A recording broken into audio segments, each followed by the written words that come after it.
name and affiliation, so we know exactly who you are. Coach Auriemma will be here for 15 minutes. The UConn locker room, this is the format for all of them. The UConn locker room is open for half an hour. Coach will be here for 15 minutes, and then Morgan Tuck, Mariah Jefferson, and Brianna Stewart will be here the following 15 minutes. The UConn practice starts at 11:30. It's open for the first 15 minutes. And if you want to shoot that, you can shoot it from the end zones. Are there any questions?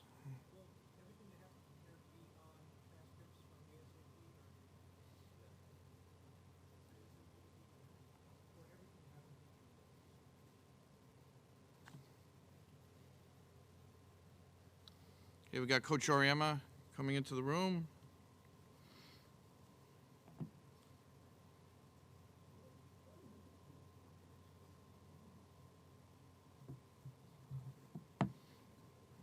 And so the Connecticut locker room is open.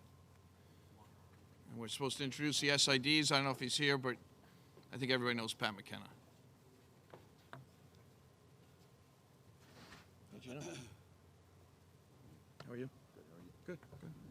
Okay, we'll start with an opening comment from Coach Auriemma, and then we'll open it up to questions. Excuse me.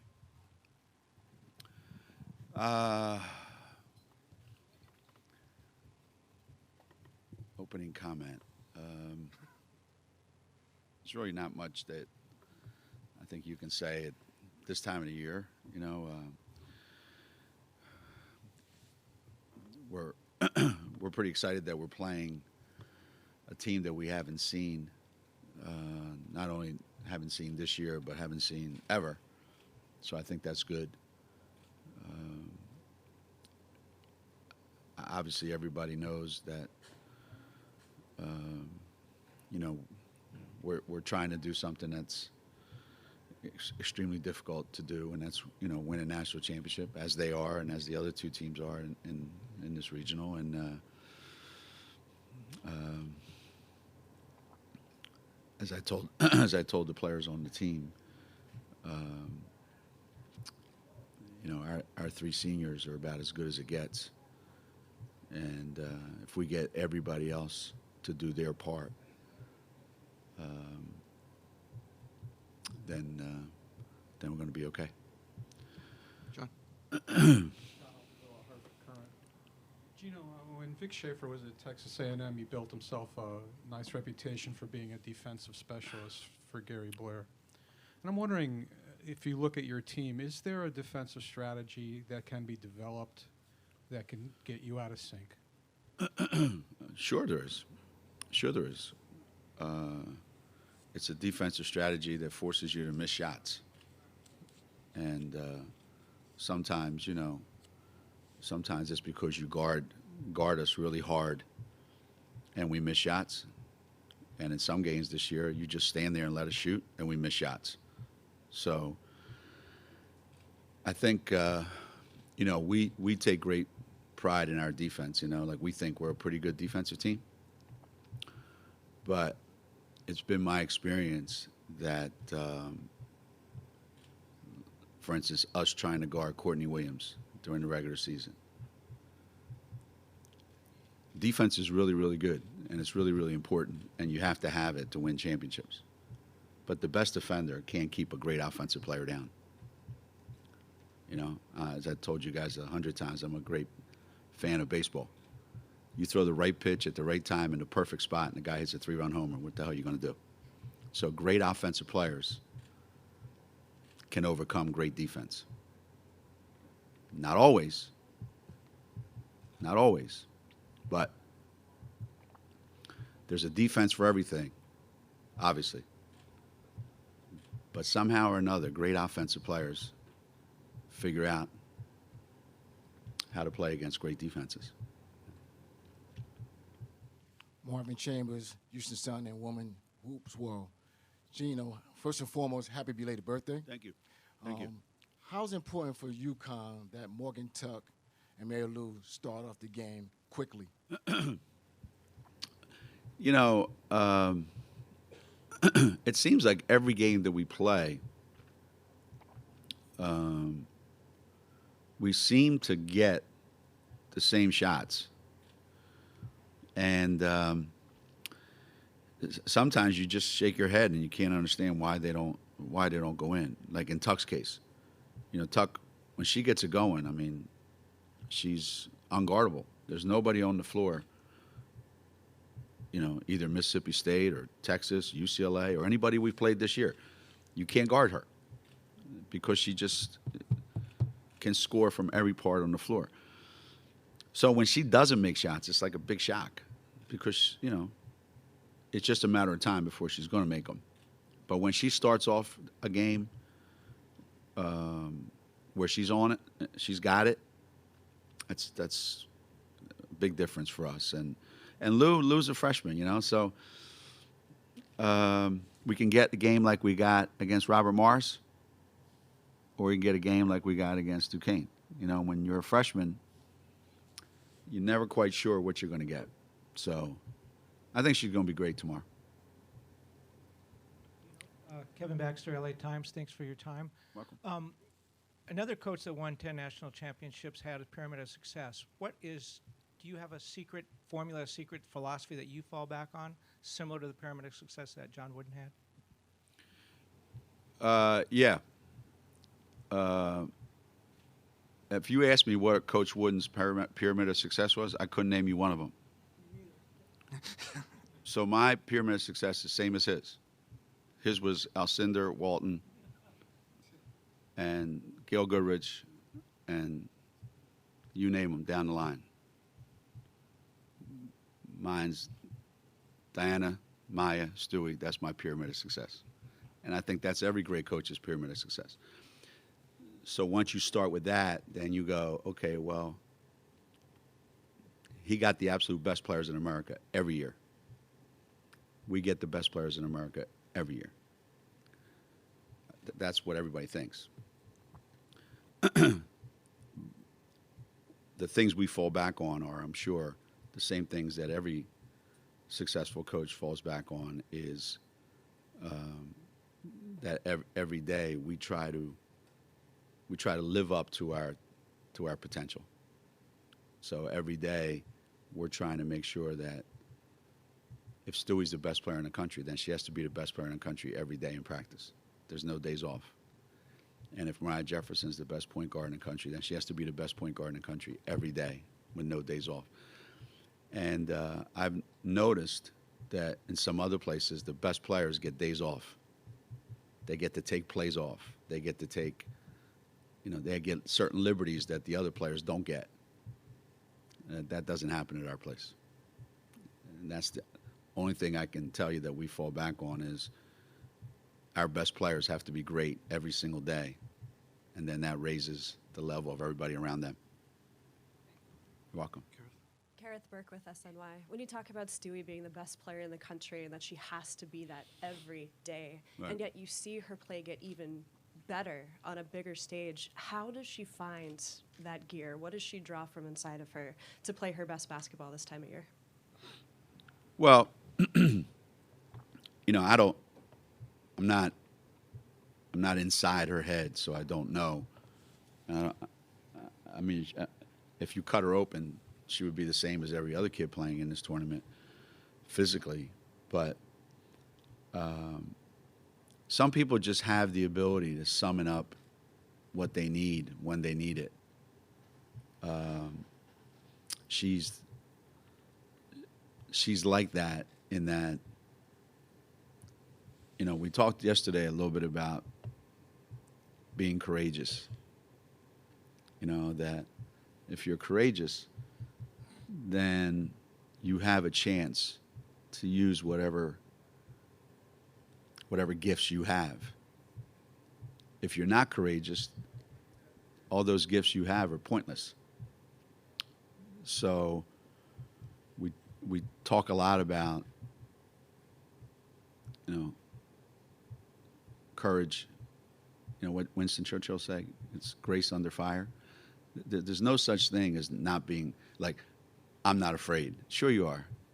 You mean to tell me Stewie and Tuck and Mariah, there's not that sense of, a little bit of what if we don't get this done? Of course there is. Of course there is. just like Mississippi State, just like Texas, just like UCLA, just like everybody else. Every kid has that in them. What if I can't do this? I think what Stewie has, Mariah has, Tuck has over these last 3 years, they're able to put that aside and just do what they have to do. And that's a unique quality that very few people have. You know? And she has it. So does Tuck. So does Mariah. Rich Elliott from The Day. Gino, did you envision this type of production from Mariah when she got here? And what is it that makes her a great point guard? I'm just glad she's still here. When I saw her as a freshman, I had my doubts. In the sense that, you know, when somebody hands you the ball at Connecticut and they say, okay, you're in charge, that's a lot. And luckily for us, we still have Bria Hartley at that time, and Caroline Doty was still here. So she was able to kind of come along slowly. And it wasn't until maybe middle of her sophomore year, and it actually happened in the NCAA tournament down here. I thought right here, I don't know, it was Kentucky, Maryland, or somebody. But at that point in time, I started to realize she's got something that hasn't come out yet. Freshman year, I think she was too caught up in, you know, being away from home, how tough this is, how much thought goes into playing that position at Connecticut, how to play with, you know, 5 great players, you know, 4 other great players on the floor. It was a lot. But somewhere during the NCAA tournament, her sophomore year, it was like, I got this. And then every year she's added something to her game. And the one thing that she's added the most, other than the fact that she knocks down shots, is she's gotten smarter every day. Every day she gets a little bit smarter as a player, and that's what makes her. Every great point guard is like every great quarterback in the NFL. They're smarter than everybody else. Everybody can throw it. The guys that are great are the guys that are smarter, and she's smarter every day. Good morning, Coach. Adam Hey, Minikino what's up, from the Adam? Commercial Dispatch. Hope you're doing well. Two-part question. Is Coach Daly still drinking Diet Coke? And what Iced tea from Panera. there you go. It's a And- plug for Panera. There you go. And what's made her such an integral member of your staff and the success that you guys have had? Because she tells us that every day. I'm an integral part of this staff, and I'm the reason for our success. There's not a day that goes by. She gets iced tea, and then that's her affirmation every day. Other than that, it's the fact that there's no detail that goes unnoticed. Whether it's a scouting report of tomorrow's game against Mississippi State, whether it's a recruiting thing, whether it's something in practice that we have to do, whether it's an appearance that we have to make, whether it's a meeting that we have to be at, something with the administration, something with alumni, something with, it doesn't matter what it is.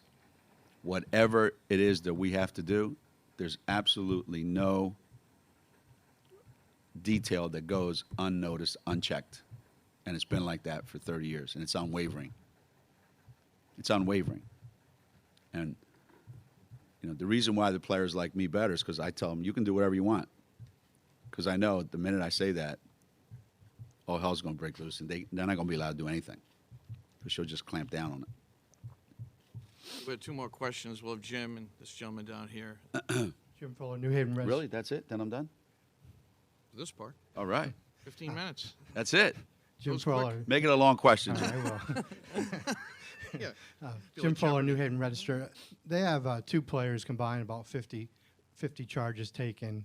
I'm just curious, is that the thing that stands out to you? And do they remind you, you played A&M a couple of times when he was there coaching, not in the tournament, but during regular season. Do you see similarities in a lot of the principles that he did there and he does here? Yeah. I mean, the thing that you notice when you watch Vic's team play is one, the pressure they put on the ball, which I think is the basis of all good defense, is how much pressure can you put on the ball, and they do a great job of that. The other thing is they make it difficult for you to get the ball from one place to another, which, again, if you can't move the ball, you can't run offense successfully, and they do a great job of that. And then three, they cover for each other really well. You know, they play great help defense. So, you know, they take care of the things that are most important defensively. Ball pressure, they deny you opportunities to pass the ball, and then they bring great help early. And when you do that and you have, you know, pretty good athletes like they do, you know, you've got the foundation of a great defense, and that's same at A&M and same at Mississippi State. You don't get that good like they've gotten that quickly since he's been there without being a great defensive team. That's the start. That's the start. Last question. Seth Berkman, New York Times. Coach, it's happened a bit throughout the season, but at this point, does it still light a fire under the team when opposing teams say maybe before or even after the game that this team is beatable? Why, did these guys say that too? I was referring more to the Duquesne after it's still. I'm thinking like everybody should say that because it's true. You know, it's true. I think every team is beatable, and I think it's good when you play a team that thinks if we do A, B, and C, we're going to win this game, because I think that forces you to be better that night, as opposed to a team that comes in and goes, you know what, we got nothing to lose. We're just going to go play the game, and, you know, where are we eating after the game when we lose by 50? So nobody wants to play a team like that. Every player on my team, and every time we play, we want to play people that are committed to winning, and they think they can win, because that makes us play way better.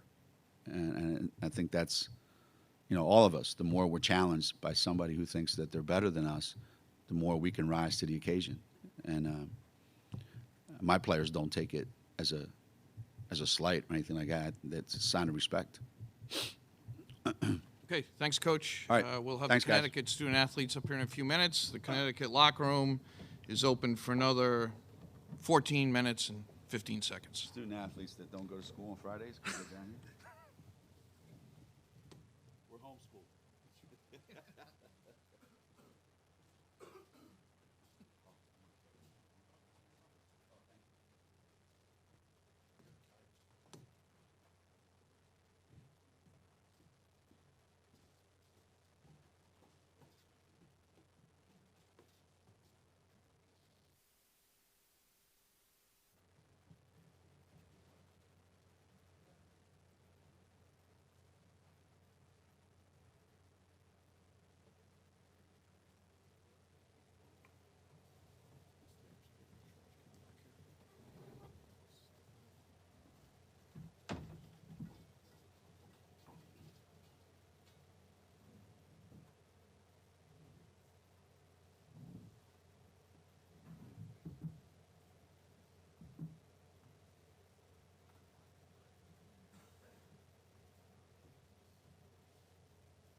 The Connecticut student athletes are on their way.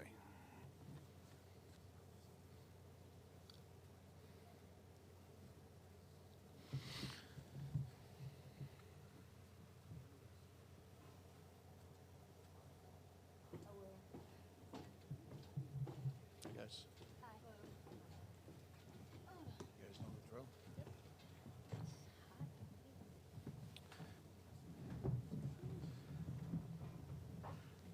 Okay, we have our session with the Connecticut student athletes. Again, we got the microphone holders. Somebody get Kareth the microphone. Just direct your question to a particular student athlete or group. Go ahead, Kareth. For Stuart in particular, or if anyone else would like to chime in, we just heard Coach talk about courage, what it means to play with courage, and what it means to play up to your talents. What does playing with courage mean to you, Stewie?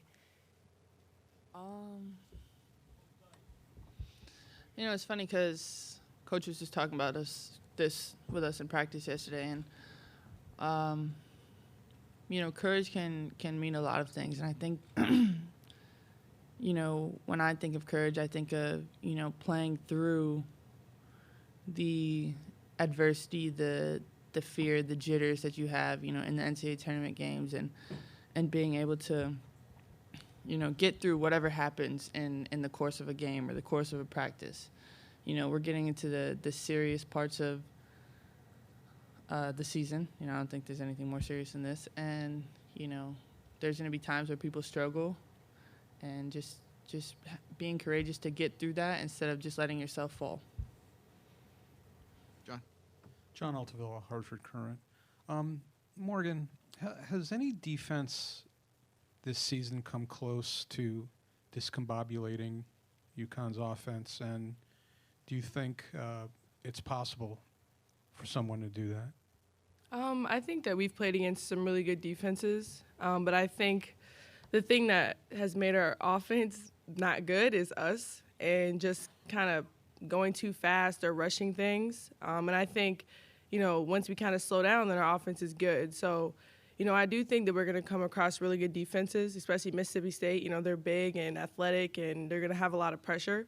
But I think for us, it's more of just playing our tempo and playing our game, and then we'll be fine. Marvin Chambers, Houston Sun and Women's World.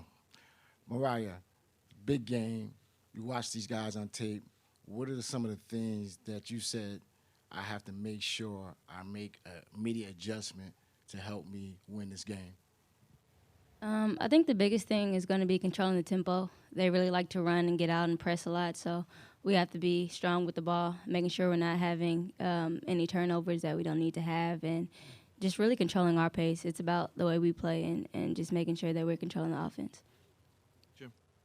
Jim Fuller, New Haven Register. Mariah, when you play a team that you know is a really good defensive team, could it increase your focus defensively? You guys are one of the best defensive teams in the country year after year. Does it make you guys play better defensively?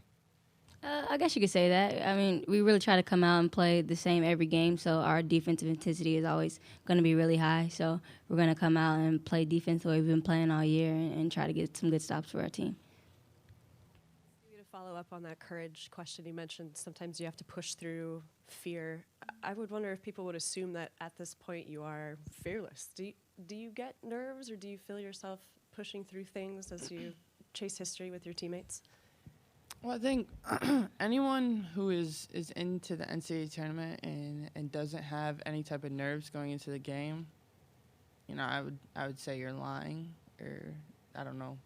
You know, I feel like for us, you know, no matter if it's first round or national championship game, we have the same type of nerves, type of butterflies when the game starts, just because we know that there's a lot riding on this game.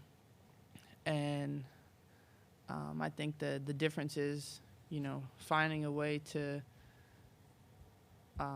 adjust to that. And, you know, once the tip happens, the nerves go away. We're just playing basketball. Okay, we'll go John, and then we'll go Pat. John, National Walk Hour for Mo and Stewie. What motivates you more at this point in the season? Is it chasing history, chasing that fourth title, or the realization that one let down in this quote-unquote March Madness and your UConn careers are over?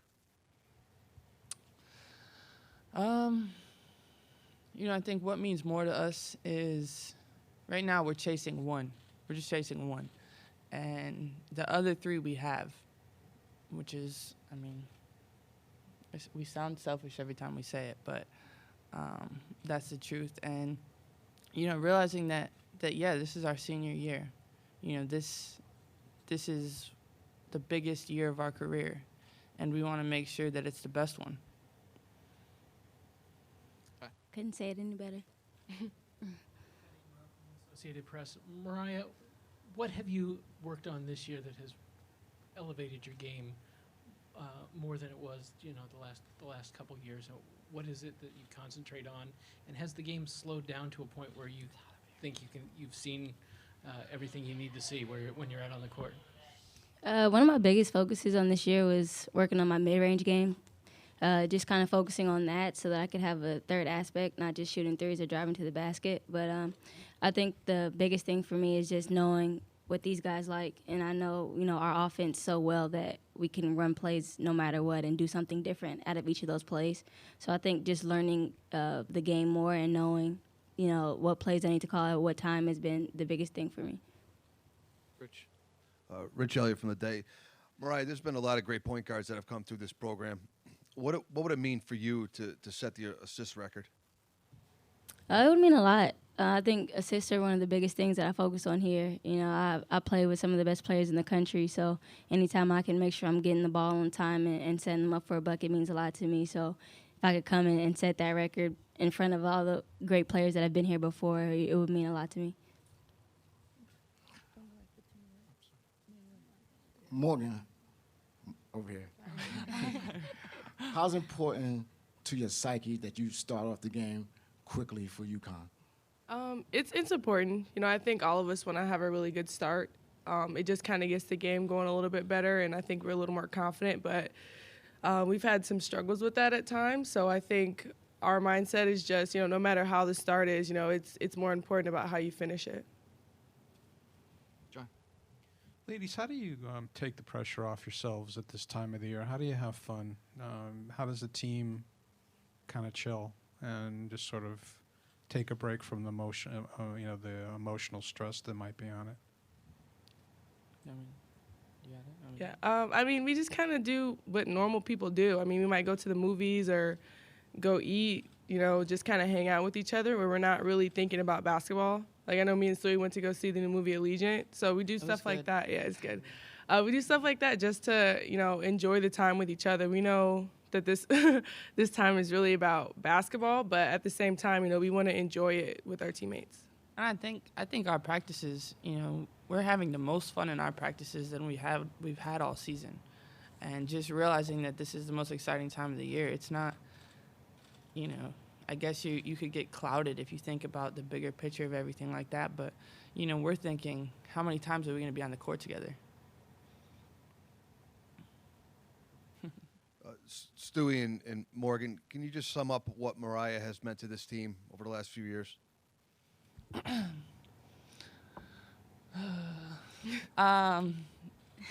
She's meant a lot to this team. Obviously, we all came in together. We went through the adversity our freshman year, and then from sophomore year on, she took control of the team. She took the team under her belt, basically, and wanted to be the leader. She wanted to be the floor general, and it's awesome to see her growth throughout the entire 4 years. And I'm sure she could say the same thing about us. But the way she's developed, the way she's matured, the way she's kind of was able to use her speed in positive ways, and just the development of her. Her jump shot, her mid-range game, she's unguardable.